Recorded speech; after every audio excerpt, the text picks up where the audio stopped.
Hey, what's up? Hello, welcome into another episode of Anchor Dahn.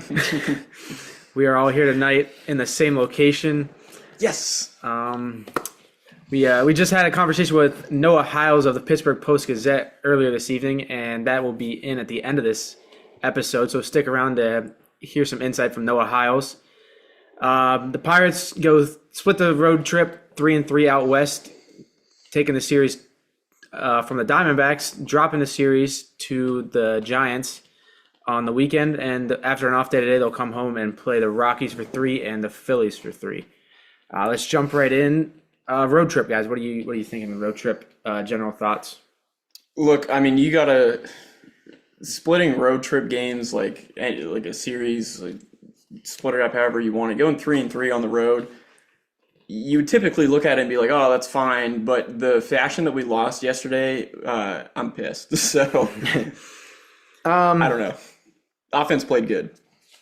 Yeah, we should have taken a series from the Giants. They're just a not good team. But it is what it is. That's baseball. You're going to lose. I don't know. I'm indifferent on it. Just 3-3, whatever. Road series, that's fine. I wish we would have won that game. Probably could have won it. One of those other two we lost, but it is what it is. Yeah, I think the loss there on Sunday leaves a really sour taste in our mouth. But when you take a step back and look at a 3-3 road trip out there, it's honestly, I mean, you take a 3-3 road trip. It's West Coast too. You know that's tough. Yeah, that one Sunday definitely slipped away from us because of some bullpen struggles, giving up the lead late.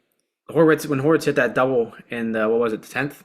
Yeah, it took the 10th double in the 10th to take the lead, go up 2. It was like, all right, like we can give up 1. Like, yeah, you should be very comfortable. Should be good now. And then basically makes the runner on second not matter. Yeah, and then we lose the lead there, and it just bullpen struggles continue. So Bubba Chandler on Sunday ended up putting another nice performance again. 5 innings, only 2 runs, only 1 walk from him out of this time. He gave up a homer though. Matson struggled. He only got 1/3 of an inning through. Mason Montgomery did fine. And then obviously Ramirez kind of left a bad taste in everyone's mouth. But they split 1-2 to the Giants. Aiden, we were talking before the show started today, like you called it like the power of threes. Yeah. This series, it was Gonzalez, Barton, Cruz. They played exceptional. It seems like throughout this whole season so far, like this team is succeeding in triplets, and it's a different one every series.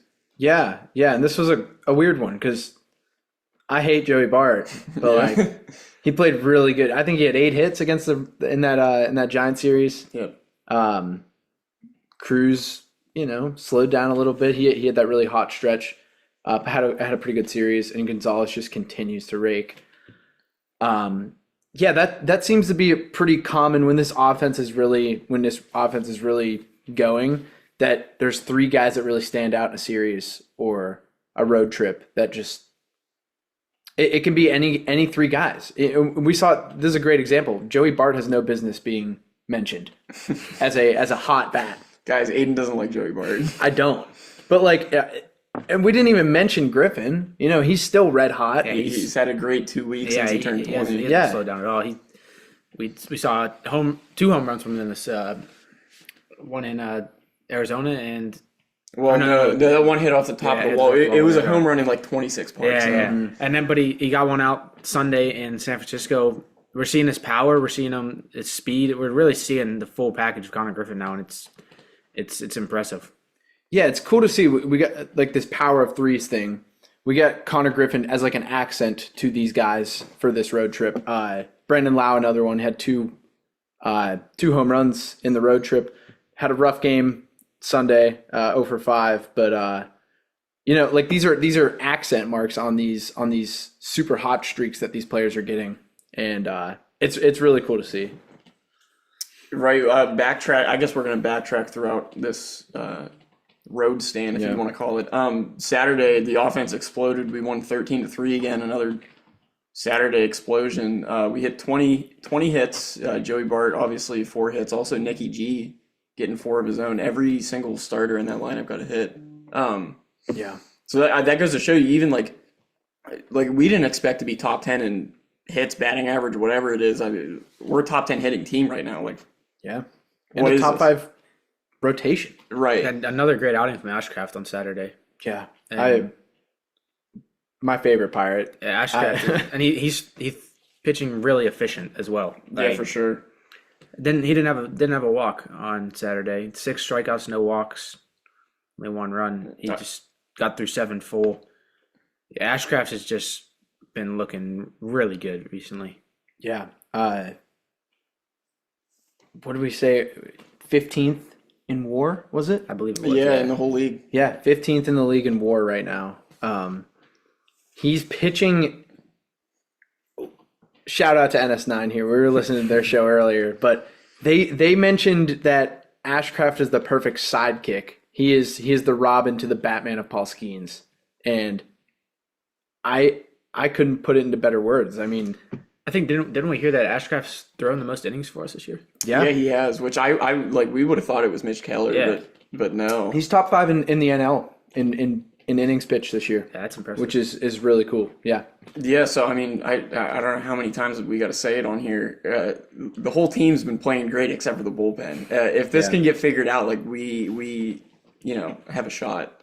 You know, I like to think Mitch Keller should be the standard for this rotation. Yeah. And when players overshadow him, like Ashcraft and obviously Skeens, but let's think of Ashcraft here. When he gets to overshadow the quality pitcher that Mitch Keller is, that's really cool. And that's been the Mitch Keller's role on this team for years. It's just like he's there, he's a solid dude. If you're better than him, you're great. If you're worse than him, you're there. Whatever. But it's cool to see these guys really stepping up above his caliber, because that makes you a great pitcher. And that's what Ashcraft is doing this year.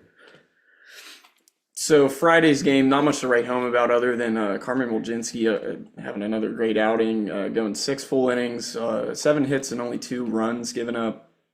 Ozuna hit a home run, that was kind of nice, but yeah, this Giant series kind of left a bad taste in everyone's mouth, because obviously, like, you would have liked to win that series, but still, it was still a nice showing. I believe it was Lawrence again on Friday, correct? They gave up 3.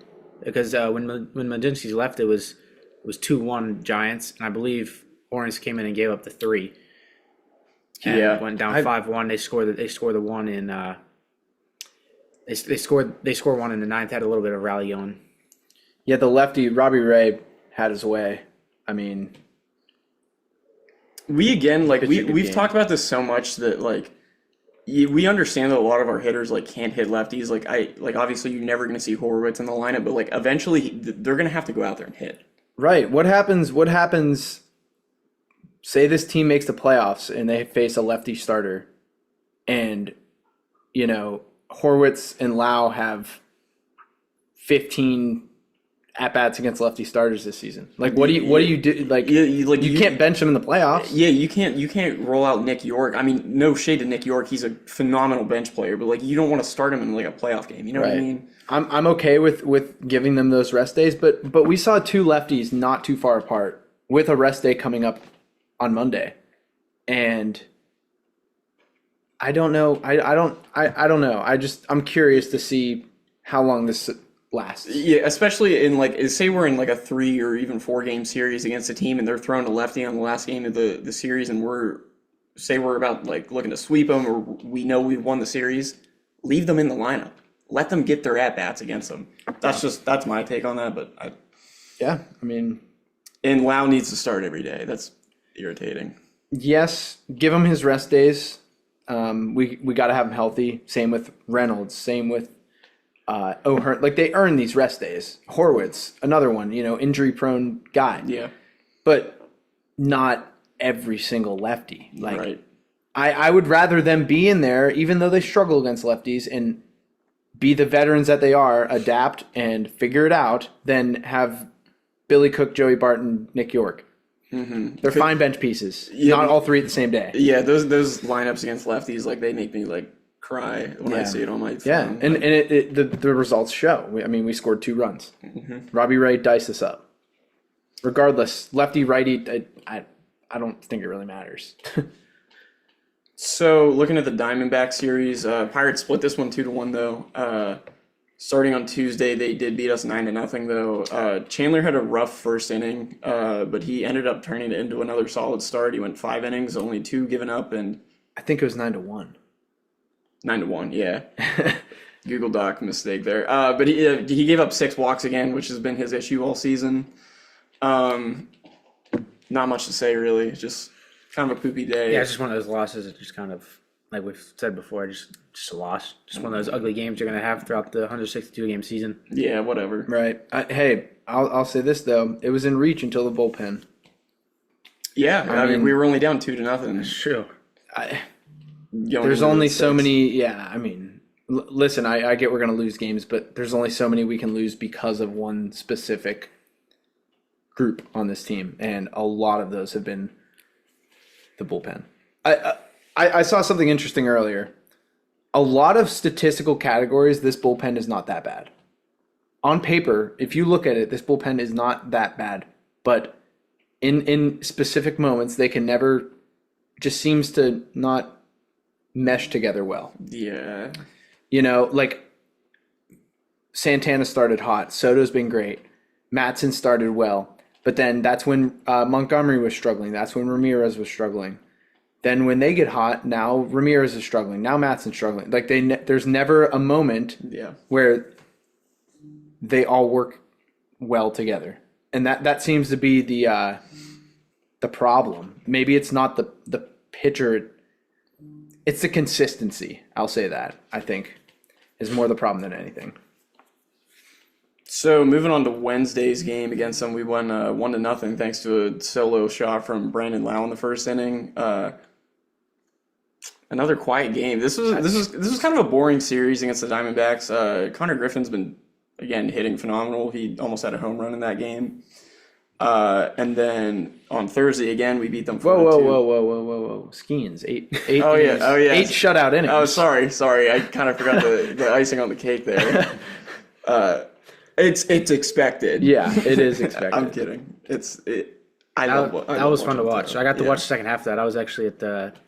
I was checking in with Derek Shelton, seeing how he was doing, and clearly not well because his team gave up a 15 spot to the Nationals on Wednesday night. But so then I got to watch the second half of the Pirates game, and it was fun to watch Paul dice him up late. Yeah, but you were only 3 rows behind I was right there by Shelty. I got to see him walk to the mound many times. He was making the call to the bullpen quite a few times. Did you look at that? But yeah, it was fun to watch Paul deal there late. So Thursday's game, Keller again outstanding, going 6, only giving up 2 walks, 4 Ks. Brandon Lau again another home run. Joey Bart Dart, yeah, those 2-out rallies actually really helped us, which has been kind of uncharacteristic of us lately. Yeah. So yeah. Good stuff from the series down in Arizona. Yeah, that Diamondback series was, I mean, obviously, like we said, the Tuesday, the first game 1 loss is not a good one. Kind of got smacked, but those second 2 were just. I think what I've liked from this team is, as we see here, we can win 1-0, we can win the close ones, we can win 4-2, we can battle when we need it, and the offense then on Saturday can explode for 20 hits. Yeah, they can win in different ways. And I think that's really promising and just fun to watch. And like we saw them lose 9-0. You're gonna have that. Like it's not like I saw that and I was like, I wasn't thinking, oh, this offense sucks. What are we gonna do? Where do they go? Because that's the problem we had last year, and the year before that, and the year before that, and the year before that, and the year like. I don't have that. It's just like it's one of those games. 162 game season. You're gonna have those. Absolutely. It's just the games like Sunday in San Francisco, and you're like. Those should have had that one. Yep. We've had, unfortunately, a few too many of those this year. So tomorrow we start the homestand. We got the Rockies, actually hitting surprisingly well. Yeah, I mean, I was floored by that. Yeah, 6th in team hits in baseball right now, 7th in team batting average, but shocker, bottom 5 in ERA. We should dice them up with Skeens, Keller, Majinski. We should hit them well because their pitching sucks. there's no reason to lose this series, let alone a game in this series. Yeah, I would be thoroughly upset if we do not go at least 2-1 here. Yeah, I mean, there's no excuse. Yeah, you got to win the series. We're sitting at, what, 3 games above 500 right now? Yep, game and a half out of the wild card thanks to our lovely Redbirds down south. Yeah, I mean, you just where you are in this division, you gotta win these games. These are the ones you take. The Rockies aren't good. It's just they aren't. Then we get the Phillies right after them. This one's gonna be fun. Yeah, they're 7-3 in their last 10. Schwarber's been red hot. 5 home runs in the last 4 games. Second in the NL East. I mean, still 3 games under 500, but they're hot right now, and Should be let's cool them off. Should be Ashcraft, Bubba, Skeens, correct? Yeah, yeah. I don't know the Phillies exactly, but I would like to avoid Wheeler. That'd be nice because he is back. It'd be fun to see Ashcraft and Skeens both Yeah. pitch that series. Absolutely. And I mean, like we said, Bubba's been putting together some quality starts as well. Yeah, so looking at like this 6-game home stretch, you got to win at least 4 to me to take it seriously. Like 4-2 would be a good homestand. Yeah, For sure. yeah. And the I Phillies, wouldn't expect less, given that the Rockies are here. I mean,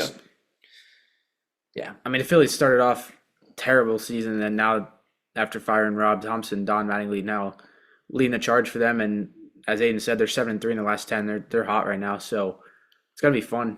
Pirates Phillies series are always fun. Weekend series, gonna be a good one. Seems like we always play our best against Philly too. Yeah. I mean, I was at that game. Was it Nick Gonzalez like 2 years ago, maybe 3? Nick Gonzalez had that walk off. I think I was at that same series on the Bednar bobblehead night. It was in July. Yeah. No, not that one. Same series. Same series. Yeah, that was a fun series. Yeah, that was a very fun series. That was kind of the Bucco fever mid-July that we get every year and then crash afterwards. But this year might be different, and I'm excited. Definitely excited for the rest of the season. Anything else in this road trip out west? No, I got nothing. So we're going to have a very exciting interview coming up with NOAH HILES that we recorded earlier today. But before we get into that, ladies and gentlemen, I'd like to thank sponsors of Anchor Dahn, Curry Services, Lawn Care, and Roofing. God bless you. Alex Shoemaker drums, golfed with them today. He showed up on the 7th hole. Let's hope we can get a full 9 tomorrow, buddy. I love you. And shameless plug once again, Alex and I both call Punksy baseball games on WECZ The Groundhog, locally 100.9 FM, 1540 AM. Check us at. We'll be on at 4:30 tomorrow as the Chucks play their last regular season game. So check us out. Thank you for sponsoring Anchor Dahn. To NOAH HILES we go.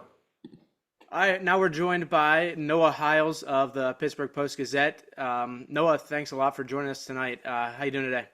I'm well, guys. How are you?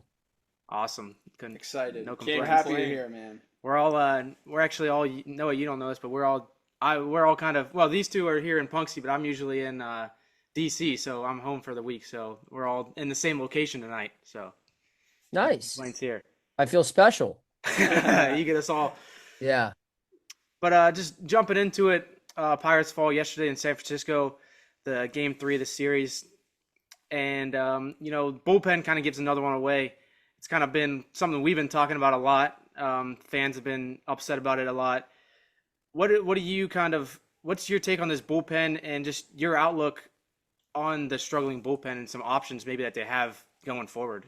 Yeah, I mean, it's going to be a work in progress. I think part of it is due to the way they're operating with the starting rotation. Their decision to, overload the offseason focus on addressing the offense was obviously clear. And I mean, it's worked. Look, like they're scoring runs this year, which is pretty sweet. But, at that cost, like they probably could have stood to benefit from spending a little bit more on pitching at some area, right? Like they could have added another Andrew Heaney type, and then you have Carmen Majinski pitching out of the bullpen, and then the bullpen's probably a lot better. Or you could have got another Gregory Soto type, and then you can ask guys who had been pitching in high leverage to pitch in lower leverage situations, and then maybe the bullpen's better that way. I think it's also worth noting that like throughout all these struggles, there haven't been any major injuries. So that's kind of scary in the sense. I mean, it's fortunate for the Pirates, obviously. You don't want any injuries, but like you're not going to have a healthy pitching staff the whole way through. And when, God forbid, like a guy like Gregory Soto goes down or Dennis Santana, like it only becomes a bigger problem. So, I mean, you look at the offseason again, they added a ton of bats. They got rid of pitching. Mike Burrows and Johan Oviedo, if they were here, the bullpen looks different. And so when you look at what they have to offer internally, I mean, Jared Jones is going to be here either by the end of this month or sometime next month. And you figure he makes your pitching staff better. If they're using him out of the bullpen or if they're using him in a starter role, then one of their starters goes back to the bullpen. So there you get a little bit better. But who knows how Jared Jones is going to pitch? He hasn't toed a major league mound since 2024. And then you look at other internal options. I mean, it's a lot of guys who are very unproven. Evan Sisk has been an up-down guy now for about a year with this organization. Wilbur Dotel, I thought looked really good, but they had to option him just due to, logistics. They needed a fresh arm up there, but he'll be back. He'll get a turn. I mean, I expect Antoine Kelly to get a look eventually. But you don't have a lot of proven stuff. I mean, Davinsky is a guy who's on the IL right now. He's proven. They added him to the 40-man. But it's definitely a place where they need to make an external addition. I'm curious to see when that comes. I don't think it's going to be something where if they make an addition early, like say they do make an external addition this month, it's not like they're going to go out and trade for Mason Miller, but they can go find another project like they did with Dennis Santana in I believe June of 2024. And I think it's warranted to do that at this point because it's one of their two clear areas of weakness right now. And I don't see how it's going to get a lot better unless everyone remains healthy and improves. And that's not necessarily a great plan. That's just hoping at this point. Yeah. Yeah, no, I was just about to follow up on an external edition. Do you think that we have the ammo to give anything up for a guy like an Aroldis Chapman possibly? Yeah, I think so. I mean, you look like Chapman. Relievers aren't ever that expensive unless you're going for like Mason Miller again, who, I mean, he was traded for the number 3 prospect in baseball last July. And like you look like, I mean, pretty much every closer got a pretty big return aside from the one the Pirates traded last July, but that's a different subject. But like, I don't necessarily know if they need to make that big of a move, right? They just need more depth. They need more, and I'm going to use this name even though he's been pitching poorly in the last week or so. They need more Isaac Matsons than anything, right? Like, I mean, this current Isaac Matson is going through a rough stretch, but a good team has guys like that. Like Justin Lawrence was supposed to be another one of those, and it just hasn't worked out with him. Jose Urquidy was supposed to be one of those, and it hasn't worked out with him. They need more middle of the relief guys. I mean, their back end with Santana and Soto, and Santana's been a little shaky. Their back end's fine. It's just bridging it to get through the 5th through 7th, and even Montgomery I think has been better too. But yeah, they need just some right-handed pitching in like the 6th and 7th inning. That's not expensive. You're not trading Seth Hernandez for that. You're probably not even trading a top 30 prospect for that. You're trading a player to be named later for that kind of stuff. And those deals, I mean, I'm certain they'll make deals like that in July because every team close to 500 adds to their bullpen. But like, yeah, like you look at the inverse of it last year, everyone remembers like the Brian Hayes trade and the David Bednar trade. They're going to need more like Caleb Ferguson type trades, right? Like the guy they got for Caleb Ferguson, like no one had heard of. He was a single A player in the Mariners system. He wasn't I think he was like a top 20 prospect maybe. So that's what like you're looking to give up in response to get. And like, I mean, Caleb Ferguson specifically wouldn't be a great addition because it's just another left-hander. But like, if you could add a right-handed Caleb Ferguson for, I don't know, Murph Gray or somebody in like Greensboro right now, Yeah. I think that would probably be a good idea. Yeah, for sure. I just wanted to touch real quick on the point you said earlier. Was it a missed opportunity, for lack of a better term, that we heard talks of them pursuing Tyler Anderson. We heard talks of them pursuing a Zach Gallen type of pitcher. Yeah. These back end starters, would that have benefited this team as much as maybe pursuing a bullpen arm this offseason or waiting? I Because that I would push think Majinski into the bullpen. And I think yeah, that would be massive. I think their philosophy was we're going to need to add to this team midseason. What is the best way we can operate throughout the offseason to get us to a point where we can buy at the deadline? And they looked at their hitters and they looked at their pitchers and they said, the pitching can get us to be buyers in July. Like if they just play at this pace that they play at now, which I don't see any reason why they can't remain above, one or two games over 500. Yeah. And when you're there in late July, like then you need to make a splash, right? And hopefully, for the sake of Pirate fans, like they're a little bit better than that and they can assess things. But yeah, I think that's how they evaluated it. It's like we, and they rightfully so, like they looked at it, they're like, we do pitching well. So if we're going to bank on us to rely on something internally, it should be pitchers rather than hitters. Now, some of the guys they've relied on, like for the most part, their starting rotation's been fantastic. Even Carmen, Sure. hasn't been amazing, but like he's held it together for the most part, and it's just been this middle relief. And so, and that's like in the grand scheme of things, like that's probably the biggest area of weakness that you would like, right? Like if you had to pick one area of your team to be bad at, it's not back end relief. It's certainly not starting pitching, and we've seen what it looks like when it's offense. So yeah, they had to pick and choose, and this was I think the calculated approach. I think their only true misstep is spending 12 million on a full-time DH when in reality you could have broke that 12 million up on maybe another starter and a reliever, or maybe two like tweener guys who could start and relief, and then also like another bat. Like there's so many other ways that money could have spent. And the only way that money would have made sense to spend it all on one player is if that player is one of your best hitters, and he's not right now. Right. So, but it's hard to hate on their whole offseason because like every other move they made has worked out pretty well so far between O'Hearn, Lau, Mangum, Montgomery. I mean, Garcia's a long-term play, and like you look at the guys they got rid of, none of them are playing particularly well. So, like they pitched a near perfect game, but it's kind of like their final move really sucked. So that's where it's easy to second guess it. Absolutely. So, looking at, you mentioned this a little bit earlier, but the timeline for Jared Jones, what do you think they're going to do with him when he comes back?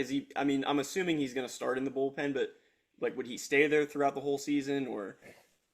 I don't know. Like the way I look at it, it's like you have a mulligan here with Jared, and it's like, all right, like right now they need middle relief. Like that's how I would use him, and it makes sense because, you want to give Jared opportunities to maximize his value, but this year the focus for Jared should just be like getting him back to being comfortable.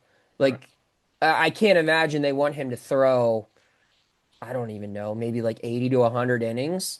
So how do you do that? You got to be smart. And I think toward the end of the year, yeah, like if you could tell the Pirates, hey, you can have a healthy Jared Jones in your playoff rotation with Paul Skeens and Mitch Keller and Braxton Ashcraft, and then have Bubba and Carmen as your long relief out of the pen, or maybe, flip something around there depending on performance, they would sign up for that. But I think it's unrealistic to expect Jared to just be a traditional starter throughout the whole year. I think he needs to get used to being used in a lot of different ways. I think a similar career or a similar usage from last year would be like, look at how they used Braxton Ashcraft. And to my memory, I believe Braxton came up in late May. It was in Arizona. So by the time he was out there in Arizona, I mean, he came up as a traditional reliever, and they used him primarily in long relief situations, but they used him in high leverage settings too. And then eventually he worked his way out to being a starter, and they didn't let him go deeper than 5 or 6 innings. But like I could see something similar to that with Jared. But then on the flip side, rather than Braxton being a rookie and the team being terrible like it was last year. Right. This is a guy who's not a rookie, and this is a guy who's on a team trying to compete for the playoffs. So if he's doing well in one area and it's like, all right, like, hey, Soto goes down, it's like, we need you to be the closer. Mm-hmm. And I could see that happening. And that's not going off of any conversation I've had or anything. It's just like you have, like I said, a mulligan and a hybrid, and you can get creative with how you use this weapon. And, you know, Jared Jones is just going to be happy to be back out on the mound. I think he'll take on whatever assignment you give him. And he certainly is a weapon. Like we've seen in what little time he spent in the minors here at rehab assignments, the velocity's back. I mean, Yeah. that's super promising to see. Is just everything looks back to form. I don't want to risk rushing that. No. Like you said, And 80 to 100 yeah. innings would be great. Yeah, I don't think they need to. Right. I think the only person who would want to rush it is Jared. But, and again, like you look at Jared, like the book on him so far, and again, it's weird to say that because we got like this huge glimpse of him early. And then he kind of got overshadowed by Paul, and then he got hurt, and then he came back. And by the time he came back, that season, which was really promising, ended. And it was horrible, and, you know, they were losing all the time, and Shelty was yelling at me on TV, and it was just a mess. Yeah. And then like that's the last we've heard from Jared Jones. So we really don't know like what he is still at this major league level, other than the fact that he has a high velocity fastball that plays very well up in the zone, and he has a lethal slider.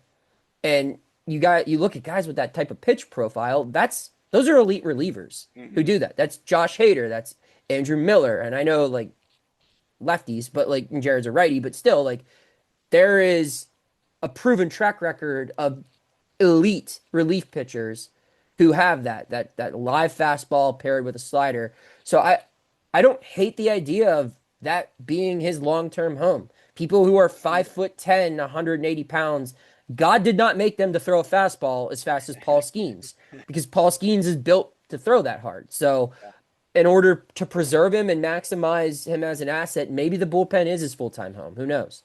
Sure. And I guess we'll see. I'm okay with it either way. We've discussed a lot about that recently, what to do with him, and I don't know. I'm excited to see what they do. Yeah. Let's pivot here to the infield. Triolo's back. Yeah. I'm a big Triolo guy. All right. We talked about it in our last show. They aren't so much. What do you do with them right now? Nicky G's just raking. Yeah, you play Nick Gonzalez. I mean, that's the thing. Like Jared Triolo has done this before, where it's like he makes the opening day lineup. It's almost with the same freaking guy. In 2024, Nick Gonzalez loses the opening day battle for second base. Triolo wins it. Triolo doesn't play well. Nick Gonzalez comes up, same series as Paul Skeens, and Nick Gonzalez tears the cover off the ball for the first month he's up here. And he becomes their primary second baseman the rest of that season. Jared Triolo still played plenty of baseball in 2024. He was a Gold Glover in 2024. So, like, it all worked out in the end. And same thing in 2025. You look, I mean, he was supposed to be this rotating guy. He ended up being, like, a shortstop for them post-deadline. And so Jared Triolo is the perfect 10th man on your bench. You have him there, and he's a break glass in case of emergency. And you have two of those now. Whenever Mangum comes back, you have that for your outfield, although Mangum probably should be playing every day in the outfield just because he knows how to catch a fly ball. But, yeah, I just look at Jared, and it's like, you know, if someone goes down, if it's Lau, if it's Gonzalez, if it's Connor, whoever, even, I mean, first base, they have so many other options. Like Jared, for as frustrating as he was to watch at the plate last year, Jared was their highest WAR position player. Yeah. Because of how good he is defensively. And I know that's not sexy or anything, but like, especially this team, you need to add defensive WAR.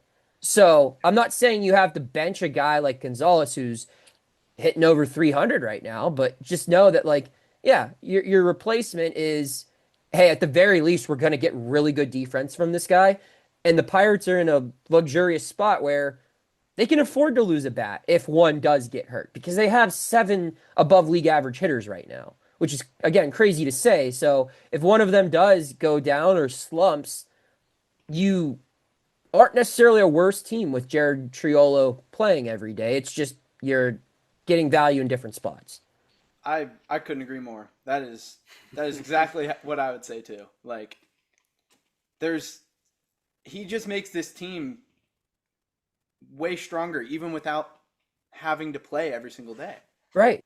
And you just look like if I were Ben, and like I'm looking at like what I'm doing at the deadline. I mean, it's obvious like you're retooling the bullpen. You explore the idea of adding a fifth starter if you want to do that, and depending on what your injury situation is. But assuming everyone's healthy, I'm looking to get a right-handed bat in left field, like an actual left fielder. And then I have Mangum and Triolo every single game. I'm telling them, hey guys, you're gonna play today.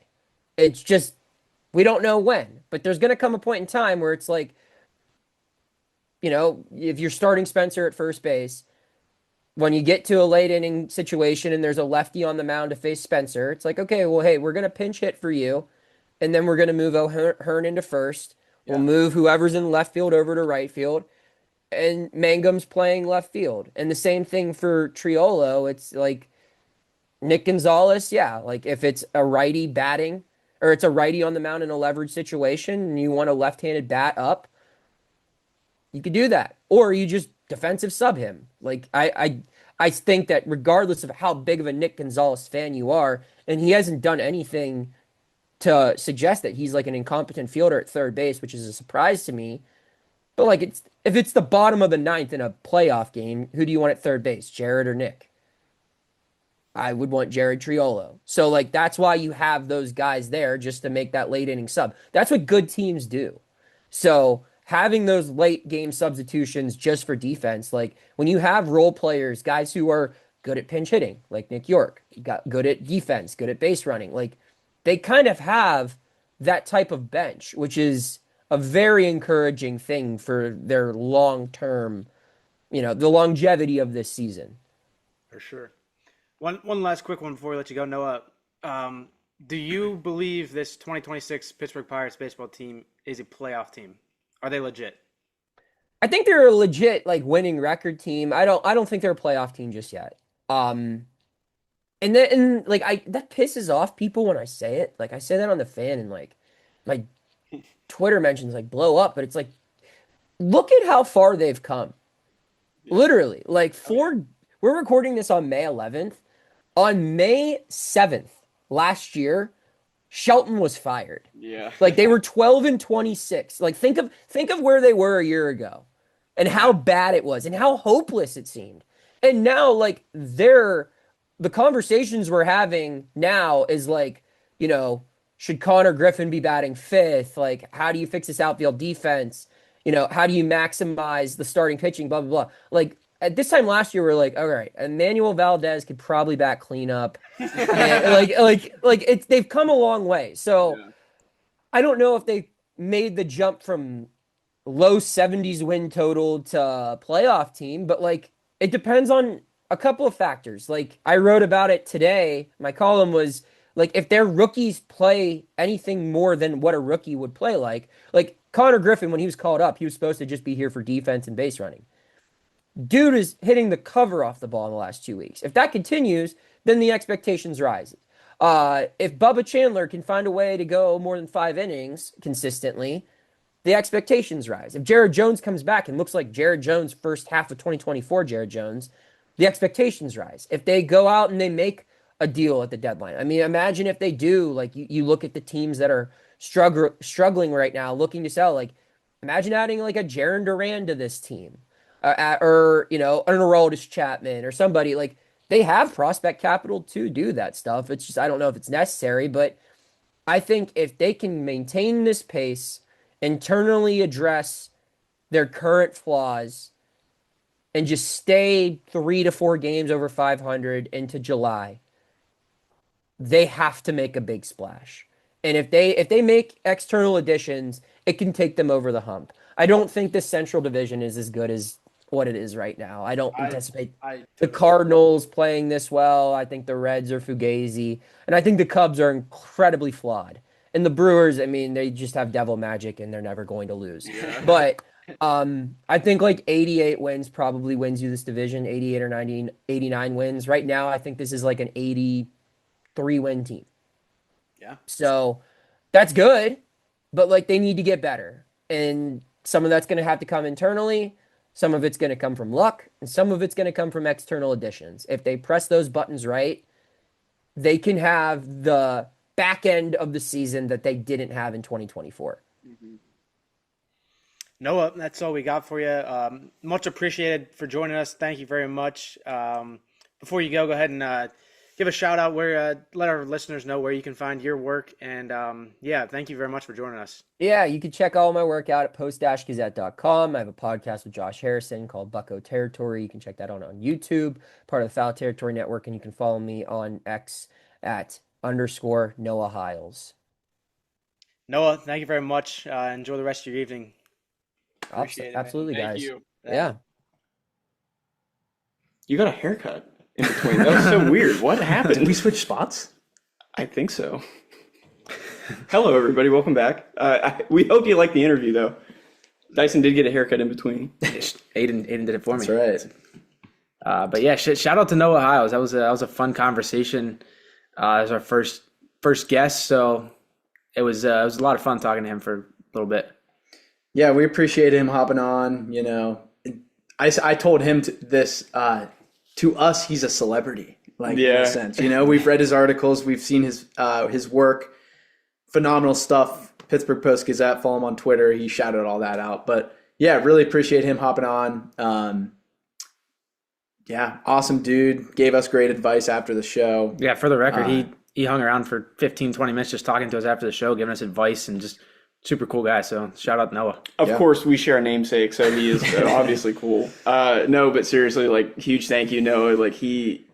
One of the most down to earth guys I've ever seen, in media ever. That was a very cool experience. Yeah, really, really exciting to have him on, and hopefully we get to know him a little better, get him on the show again sometime soon. So. Oh, and my Connor Griffin jersey came in today. Look at that, guys. Should we do the thing that you talked about? I'll do it. That's super dumb. Yes. All yes. right. Okay. But that'll do it for this episode of Anchored Down. Pirates split the road trip out west, and they start a 6-game homestand tomorrow, 3 with the Rockies, and a weekend series against the Phillies. But until then, hoist the cone and anchor down!